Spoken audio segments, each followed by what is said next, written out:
Today we will do Surds. Now these are one of those things. They used to be an A-level, but now they're all through primary maths, or at least beginning of secondary school, much to parents' amazement. A surd is actually rather simple. It's something you can't work out. Square root of 2 is an irrational number. It's about 1.141 something or other, maybe 57, don't quote me. Goes on forever in that direction. So rather than putting it down, we write it down as the square root of 2, or the square root of 3. They occur naturally because of Pythagoras' theorem and all that. So you get lots of surds in maths. Is there nothing you can do with them? No, there's quite a lot of maths that can be done. I'm going to give you two of my favourite. If I take 12, you go square root of 12. I don't know that. I mean, 3 3s are 9, 4 4s are 16, so somewhere between them, 3 and a bit. But the other way of thinking about it was, can you think of a square number that goes into 12? Well, 12 is the square root of 4 times the square root of 3. Because 12 equals 4 times 3. If I'm lucky, you will know 2 2s are 4. So the square root of 4, remember a square root means two numbers that are the same, that makes that number, is actually 2.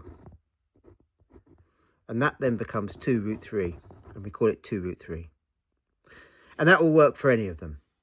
If, for instance, I have the square root of 75, a bit harder, but you might think 75, now that's quite 5y, and indeed it's actually equal to the square root, divide it up into roots where one of them is square, and you get that.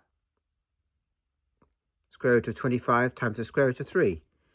So that would mean that was 5 root 3.